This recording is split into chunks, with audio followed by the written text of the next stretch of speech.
Hello, and hi, my name is Carl Faulkner, and today I'm going to present asset information management, digital engineering for mining projects and assets. So what I'll do is I'll share my screen and I will run through my presentation.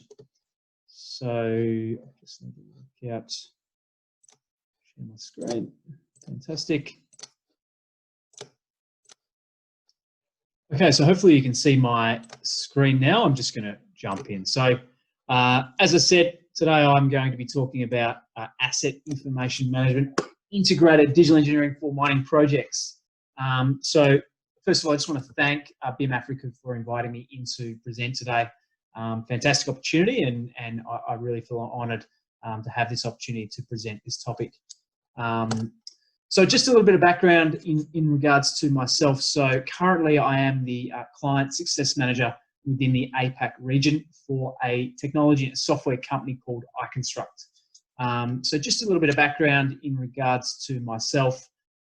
So I've been in the industry for 15 years now in mining and industrial projects, mainly in Western Australia. So I am actually located in Perth in Western Australia. It's really the, I guess, the mining and oil and gas hub of Australia. So it's quite fortuitous that I am here and obviously concentrate mainly in those two industries.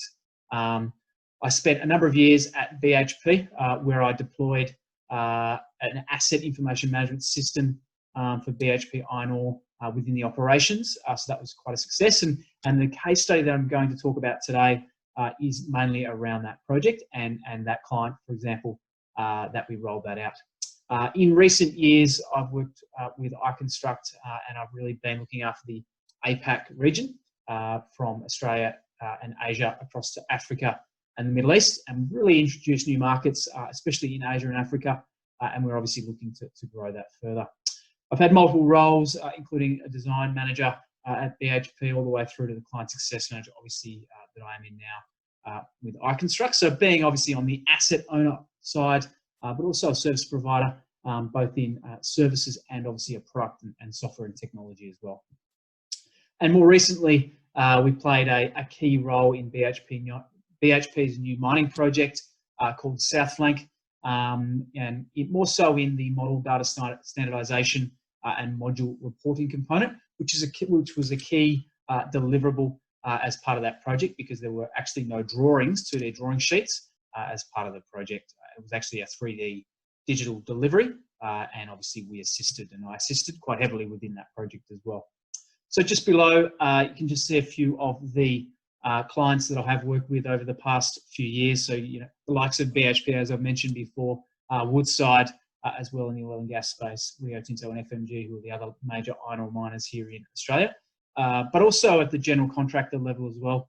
So Langer Rourke, Monadelphous, you know, Civmec and CIMIC Group, and then the consultants, Worley, Ridley, Hatch, WSP, PDC and Calibre, for example. So that's just a little bit of background in regards to myself and where I've come from, and I guess the experience that I've got.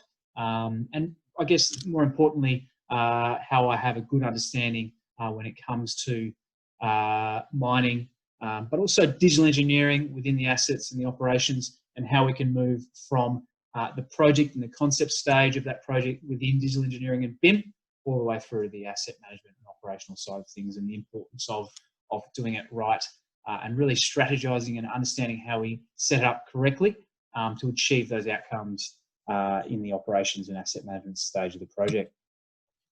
Not only have I been in mining though, also architectural engineering, construction and infrastructure as well.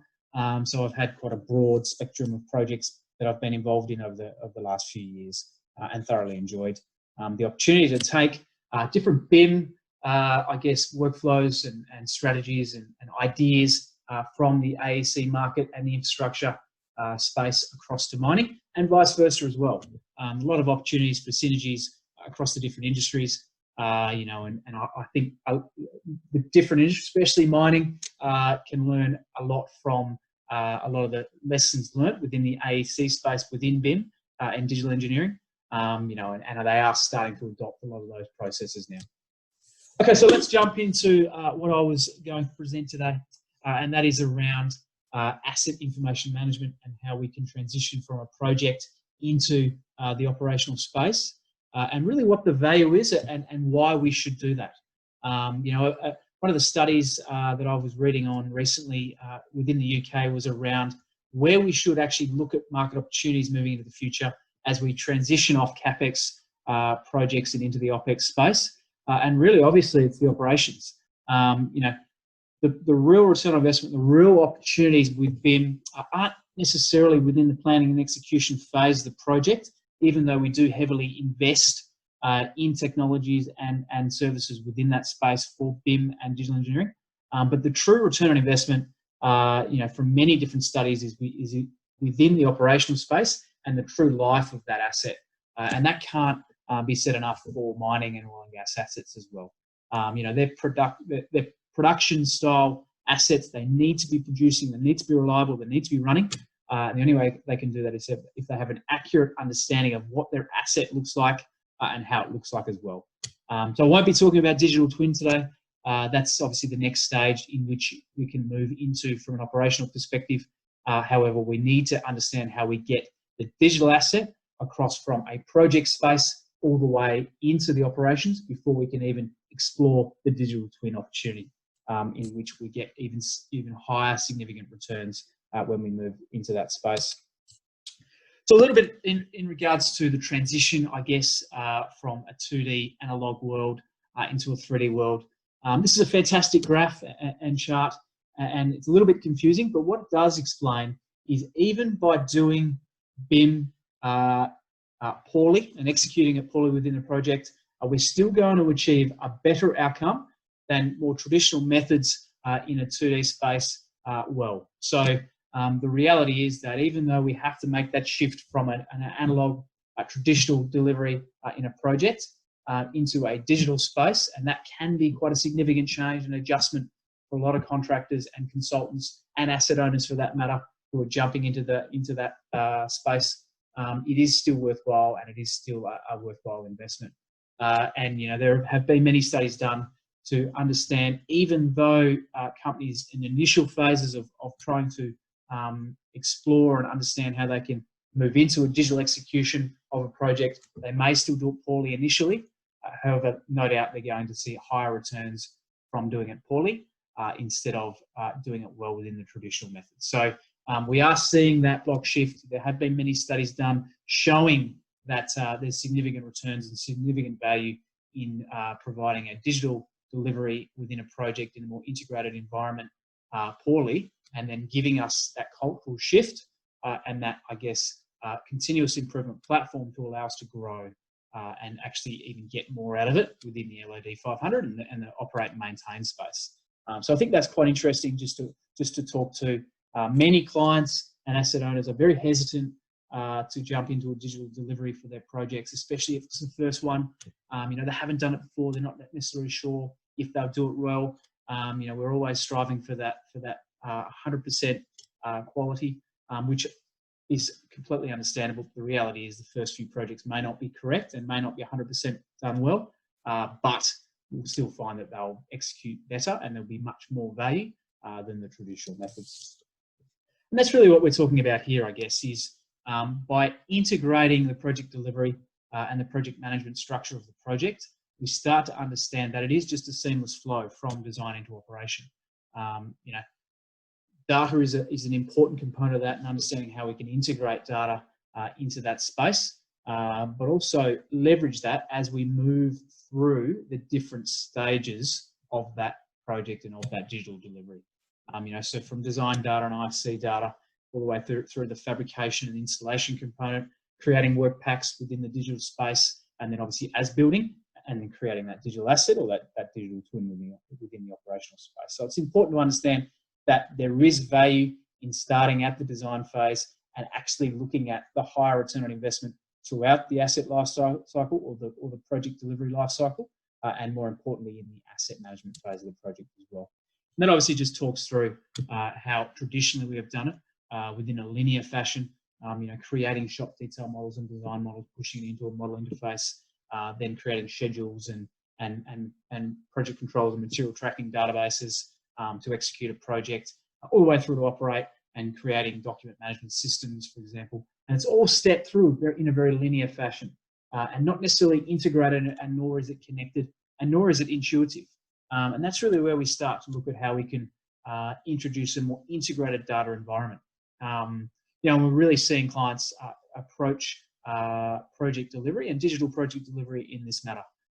So instead of a more linear fashion where we step through the toll gates one by one as that contract is complete, we now look at a more integrated data environment where the metadata all of a sudden becomes very valuable within that digital asset. So the 3D geometry is always going to be a placeholder and a true representation at that time of the project as to what the geometry does look like. However, we're seeing more and more now that the actual metadata contained within the model and the metadata created within the different authoring systems of a project becomes so much more valuable. And that's so important to then manage and structure that in a centralized data environment, as our central focus when it comes to standardization and integration before we then push that into our digital asset. So it's a different approach when it comes to project delivery. A more analog process where we do step through the different stages of a project one by one and then hand it over the fence. But now we're actually looking to execute it in a more integrated fashion where the metadata becomes really, I guess, the most important part of that project, and then the standardization and integration of that metadata and the data in general into that centralized data environment becomes really important in the success of delivering a project in a digital fashion.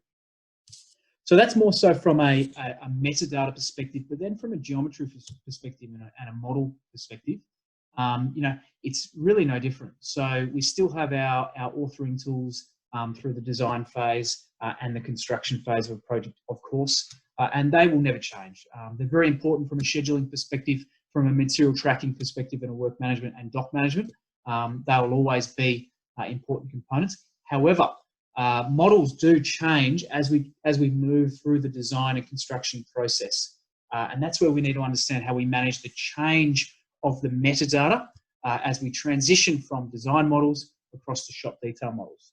So in a traditional mining project here in Western Australia, the design model might be done in S3D, for example, or EPCM or OpenPlant.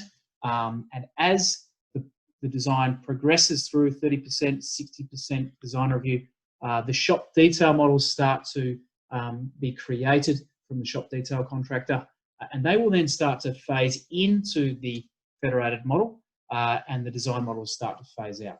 But it's important to understand that there is metadata and just data in general that's created within the design phase of the project and is somewhat contained within the design model that needs to stay as part of that digital asset as we transition from the design into the construction and then obviously into the asset management.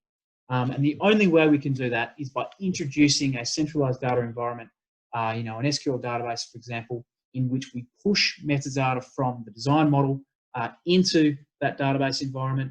We then move the geometry out of the published Navisworks model, for example, and then push the shop detail geometry in, and then data link back in the appropriate data from the design model into that shop detail model to ensure we have all the information required to not only execute the project and construct it, but also push into asset management and utilize it effectively as an asset information model as well.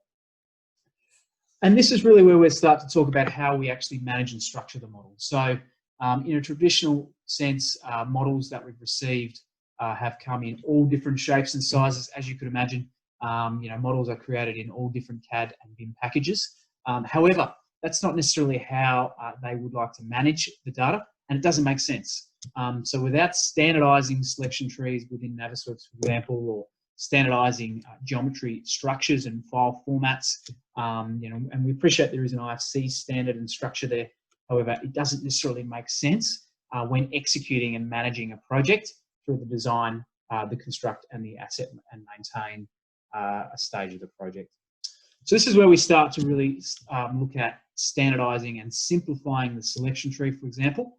As you can see on the slide here, for example, we may have an area or a facility, and then a discipline, and then an equipment ID. And that's the extent of the structure for example, of that selection tree, and using all the other properties as variables that can change and are being managed and read from the database.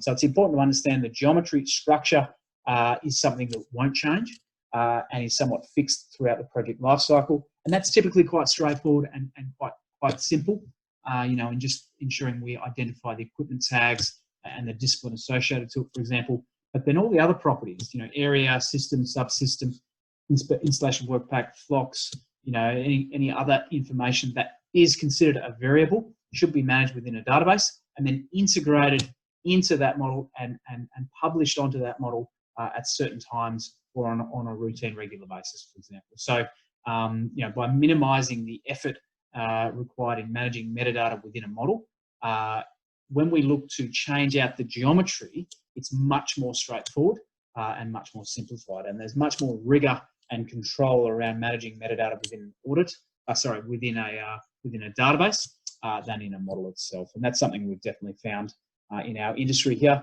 and that's definitely the direction we're heading in at the moment. So that's just an example of how we would, for example, restructure a selection tree to ensure that we align it to different databases and standardize the selection tree structure. It really simplifies how we actually can navigate around the model as well. It removes duplicate GUIDs. It automates process, which is just as important. So without automated process, a lot of this becomes a manual task in which we don't want and is potentially not sustainable for the project. So we look to standardize the selection tree across all different file formats, and from there, all downstream processes can be automated because all data sets are considered the same structure, which, as we all appreciate, is vitally important.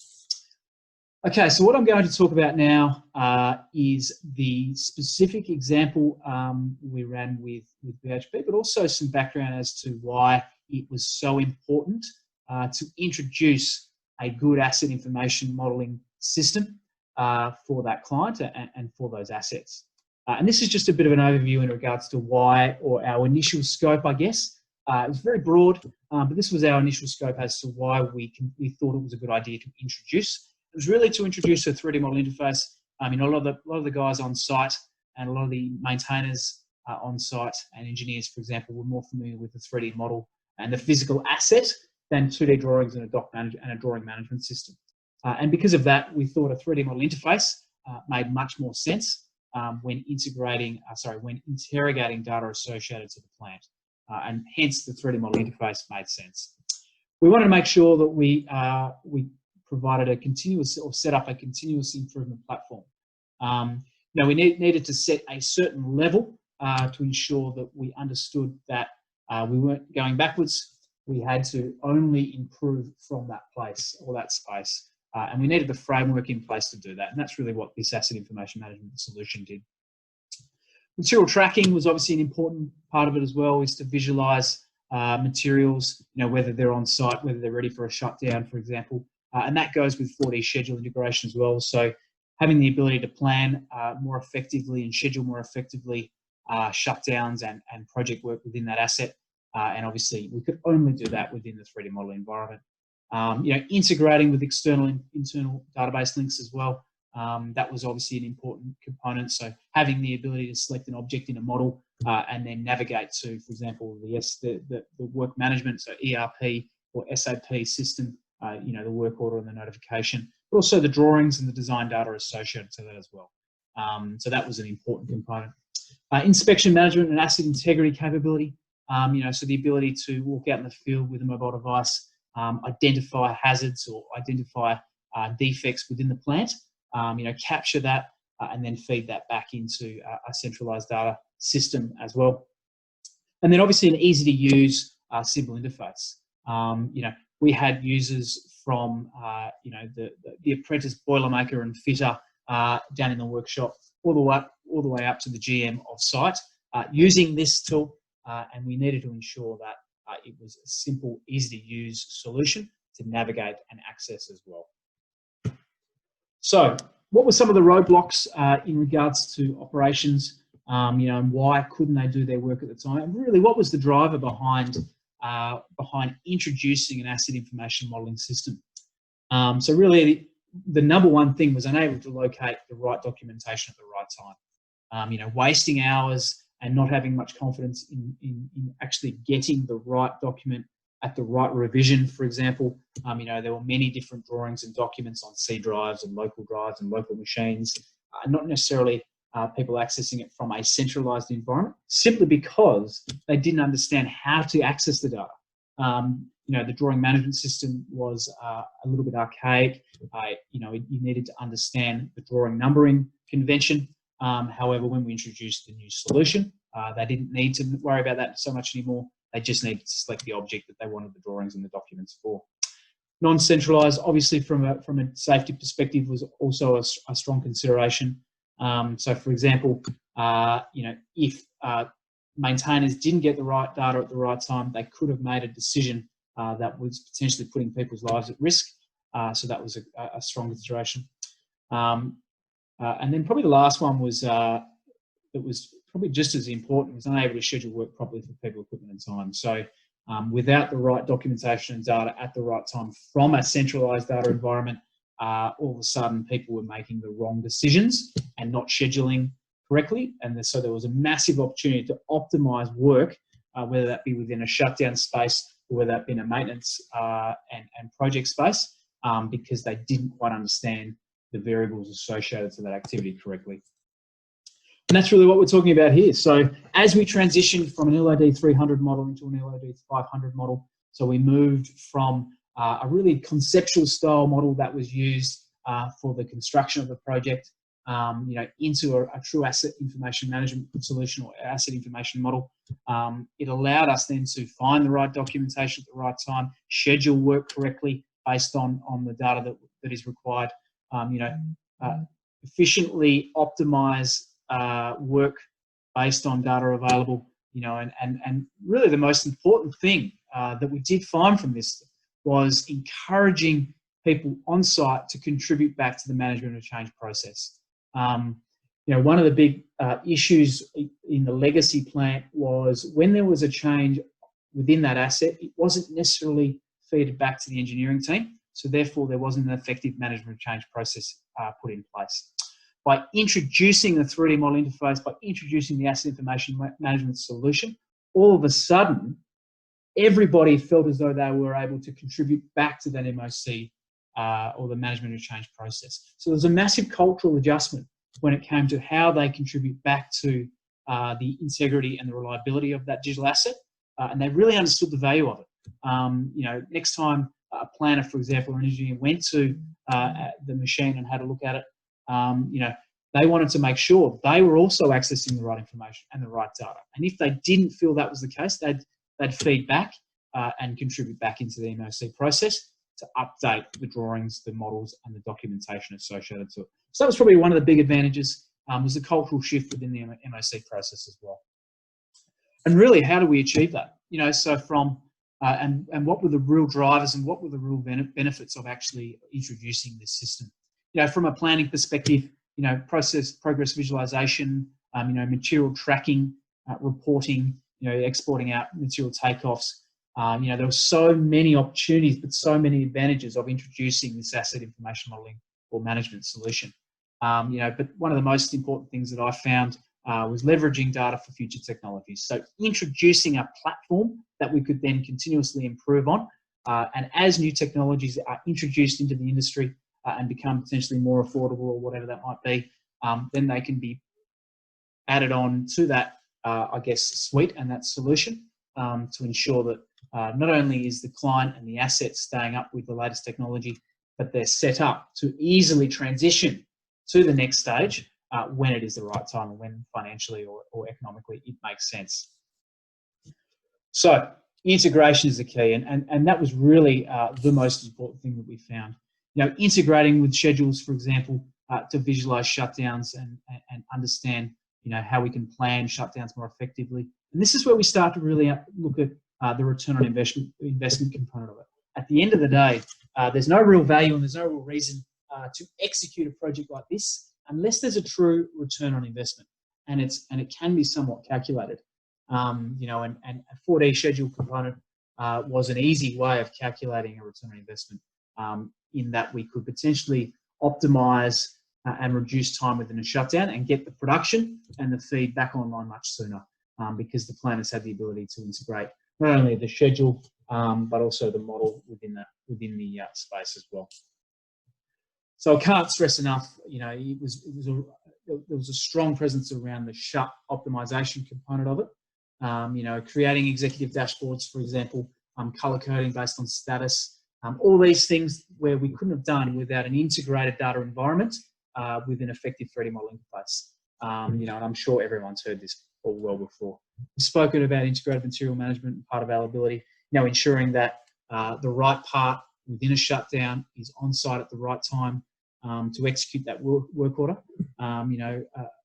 To hot shot, for example, material from Perth up into one of these remote sites was a very expensive exercise. But if prior to actually starting that work order within shutdown, they had a clear understanding of whether or not the material was on site or within a laydown yard, for example, it allowed them to obviously minimise the risk associated with the material within a shutdown.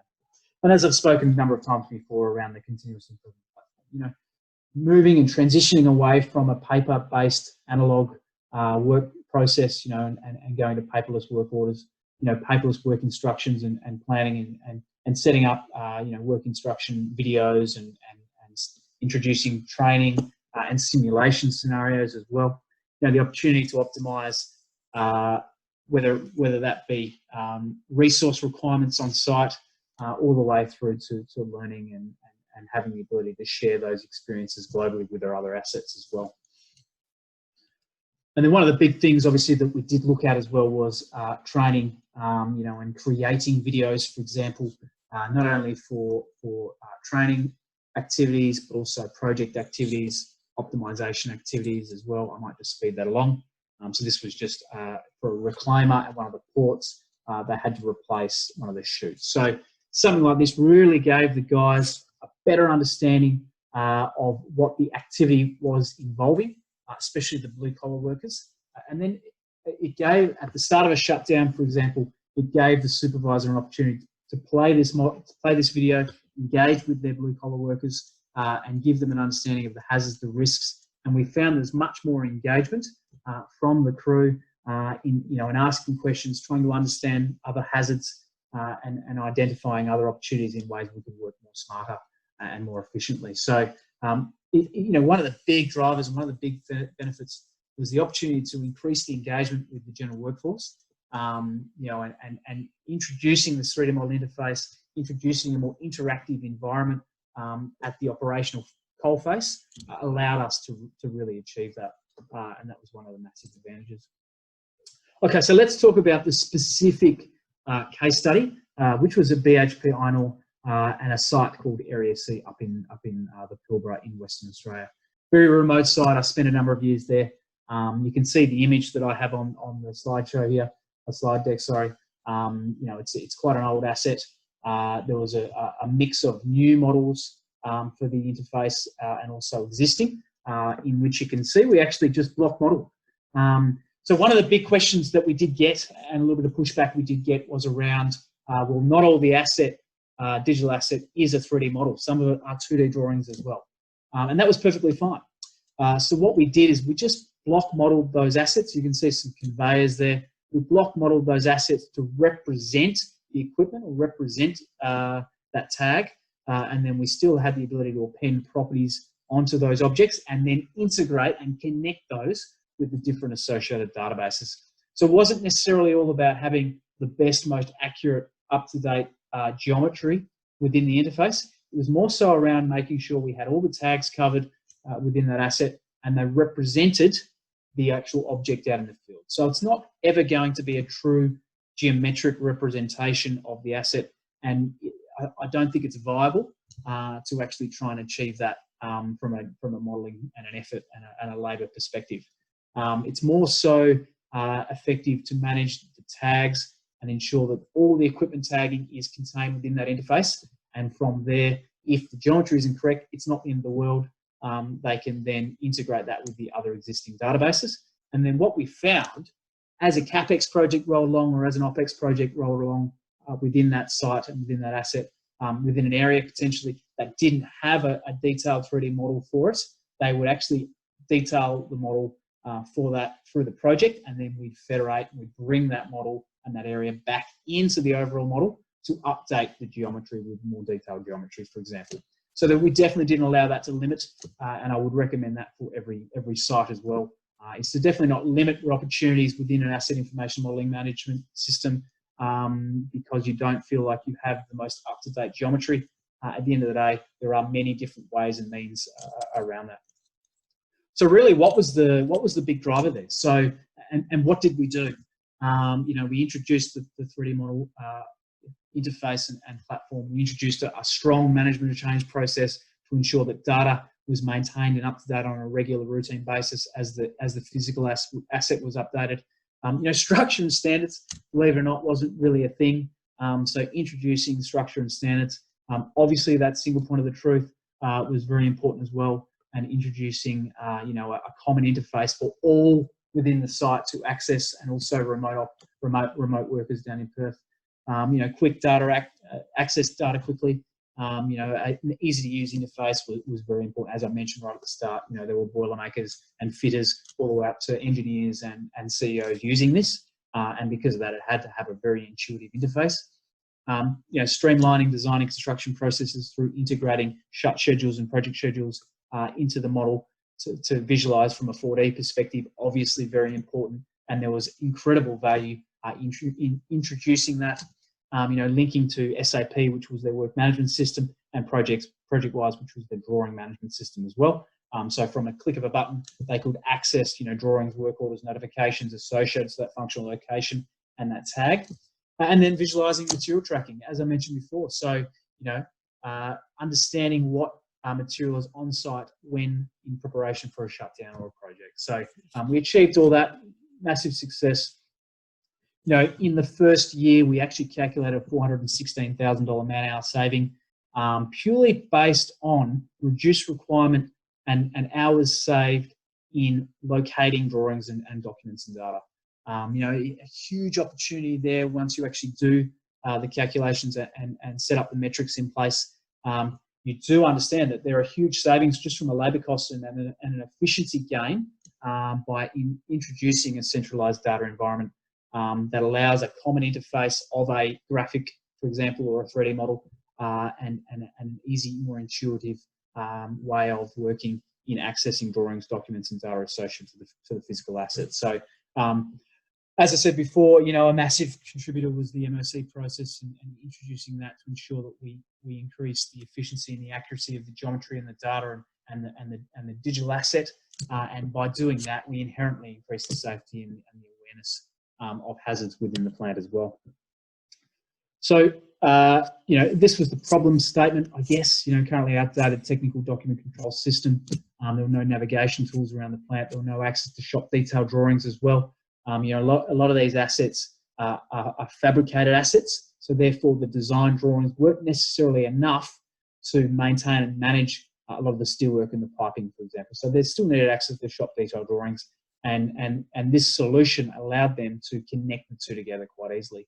And there wasn't adequate navigation system and management due to the lack of as-built drawings and documentation. So therefore there was a huge number of lost man hours, in planning and maintenance and design activities, and that's really where the problem statement was. From an opportunity perspective and the solution, they introduced Navisworks in that instance, complete with the add-on package iConstruct, which utilised the existing systems with data drawings to produce an integrated platform for asset and design document management. So everything that I spoke about before, that's what they introduced, a more integrated platform, that allowed them to integrate that 3D model interface within Navisworks, using iConstruct and obviously connecting it to the different database and management systems. And a great example of that is this sump pump. How many drawings and documents might be associated with this sump pump? Have a vendor drawing, an electrical drawing, structural, civil, mechanical, PNID, MDRs, for example. Prior to introducing this solution, the maintainer or the engineer would have to individually try and access each document or drawing, not knowing if they've actually captured everything. But then by introducing a tag association system via a 3D model interface, the maintainer or the person on site all of a sudden could access all that data from the click of one button. By understanding the tag and by ensuring that we maintain that tag on that model, it then allowed them to connect to all the different drawings and documents associated to that tag through the various systems. And that was one of the most important things. You know, and obviously there needed to be a clear understanding from a financial return on investment as well. Without understanding that, you know, it wouldn't have got financial and capital funding approval from the CEO or from the GM of site and from the broader business. So we did need to understand a way of calculating the costs associated to introducing the solution, but also what the return on investment may have been based on some of the metrics we'd set up and some of the pilots and the trials that we'd run through with that specific site at Area C. You know, and this is really how we sort of formulated it and calculated it. You know, one of the big things, as I mentioned before, was reduced man hours associated with searching for drawings and documents. And you know, and we did introduce this at around $500,000 on the first couple of sites. And we calculated a saving of about $300,000 per annum. So the payback was around 2 years, and they were purely based on document search time, because that was a metric that was measurable, and that's what we needed to use. However, there were so many more incidental returns that weren't necessarily financially captured, and that came from, you know, shutdown, visualization, safety walkthroughs, you know, digital work pack creation, you know, streamlined design and construction process, reduced rework in creating models and drawings in brownfields projects for the site as well. So there were so many more indirect benefits and returns based on the introduction of this digital asset, more so than just the document search time.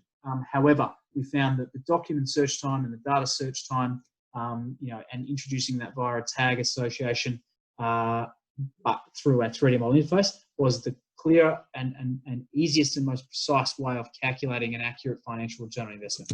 So that's what we did. And that was a palatable and viable business case, and therefore it got funding and then rolled out to all the assets within the operations. So it wasn't just for process infrastructure though, and the process plants, but we also looked at how we could introduce this in a non-process or a non-plant environment. You know, and all of a sudden now we brought in the underground services, which was incredibly important. You know, the buildings, the admin buildings, the workshops. You know, so the ability to now integrate and federate underground services into the buildings and the surface and the tin and what have you, allowed them to quicker and much easily run feasibility studies to ensure that if they were looking to do work within certain areas, it made sense. They weren't impacting with underground services or other future works that other project managers were looking at the time. So once again, it acted as a communication tool, which was vitally important. And I just want to finish on this here. So this was a quote from one of the Boilermakers on site. And that's actually me at Area C, standing in front of the whiteboards of the 3D model, which we installed in the shutdown crew area. You know, and Jesse was a fantastic story. You know, he was a Boilermaker. You know, he spent many years on site. He was a bit of an icon, I guess, and a leader on that site, and a bit of a mentor for all the younger guys. And we really used him to somewhat sell it at the ground level. And he did a fantastic job. And one of his statements was previously fixed plant maintenance had no access to Navisworks 3D models. Work was difficult and it was time consuming to find the right resources on site. Getting the Navisworks 3D model immediately removed all constraints to executing work efficiently. We now have up-to-date information to perform our maintenance tasks, projects, and running repairs. Also, we have now set up adequate training in our department, allowing us to become more efficient and executing our maintenance strategies. So you can see, you know, it's not just for the techie, you know, engineering type of people. We actually saw significant value in introducing this, more so down at the blue collar level, and the guys who were actually physically in the field. All of a sudden, they felt they were contributing back to the greater good of the project and the asset, and obviously contributing back to that MOC and that management and change process, in which they were directly affected by when they were doing their maintenance activities. And that's something we need to keep in mind. You know, even before we look to transition to a digital twin and use that asset information model and push it into a more integrated live environment with sensory information and all the IoT data feeding back to give us real-time information to provide, you know, predictive analytic opportunities and preventative maintenance opportunities. We need to get the digital asset right and understand how we manage the 3D model within that interface and how we standardize the data, how we standardize the tag relationships, for example.